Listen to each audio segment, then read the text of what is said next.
Searches were launched over the weekend to search for signs of the missing little girl.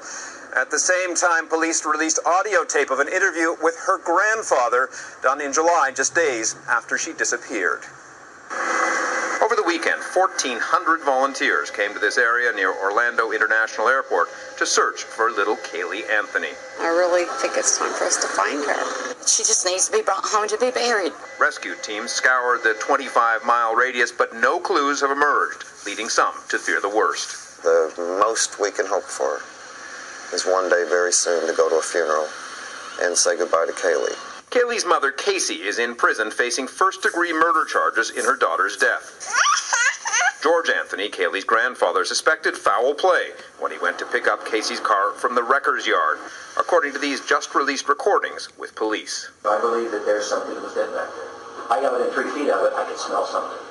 They say, please don't let this be, please don't let this be.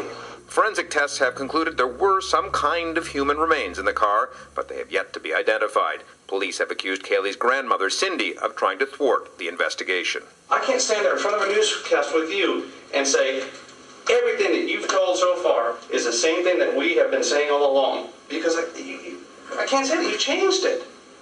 I can't overlook certain things that exist.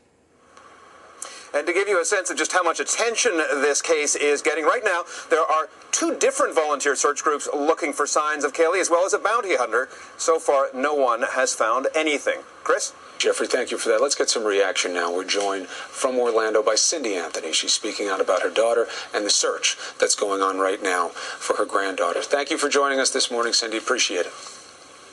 Thanks for having me, Chris. In terms of hope, is it true that there is some fresh information that you got a lead just yesterday, a possible sighting in Georgia? What do you know about this?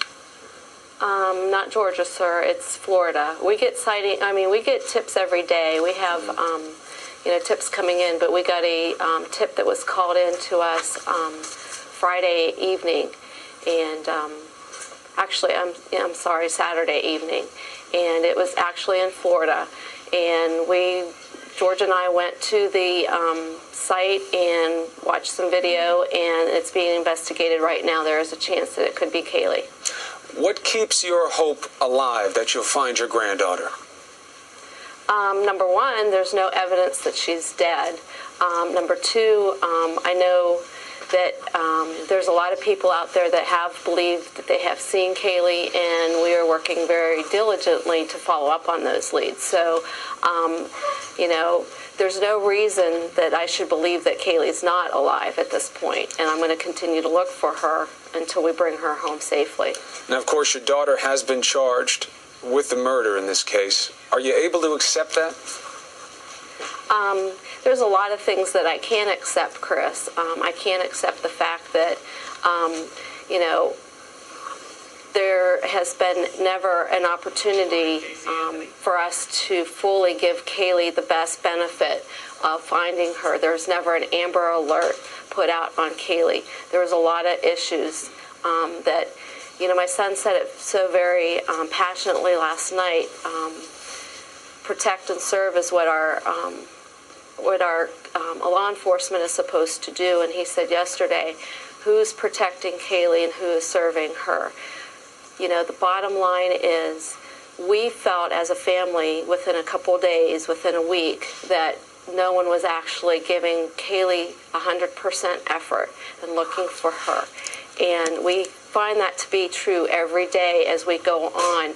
And now, all of a sudden, as more tips are being released from Orange County Sheriff's Department, the state's attorney's office wants to put a gag order on the family and to the defense, because they don't want us to be out there showing, that there are people out there that have cited Kaylee and that they have not fully done their duty for Kaylee. Now, and it's not about Casey. It's not about me. It's not about George. It's not about Orange County Sheriff's Department. It's not about the FBI. It's not about anybody except a 3-year-old little girl who deserves every single day to be looked for in any way, shape, or form. And if people believe that she's no longer with us, God bless them that they're out there helping Tim look in that fashion.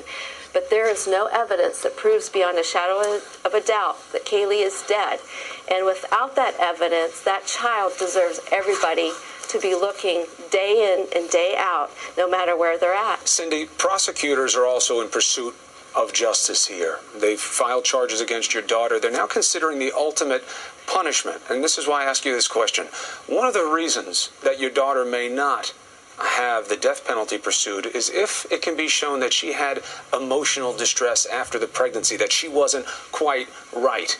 Is there anything that you have to offer that might show some distress, some anxiety to explain to prosecutors what might have happened here? You know, I can't comment on any of that because bottom line is Casey's an excellent mother. There is nobody that has ever come forward that said that Casey is not an excellent mother, and that's the other part of the picture. Casey's been a victim in this as well. Casey's been grieving for her daughter.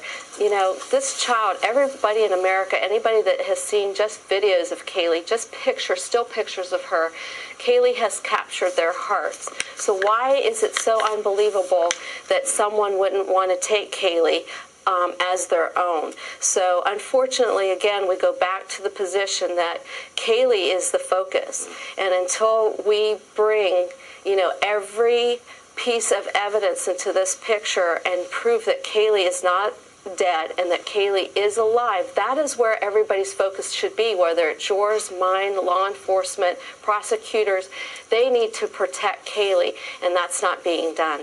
All right, Cindy, thank you so much. I know this is a difficult conversation for you to have, and of course, everybody wants to see your granddaughter again. The best to you. Thank you.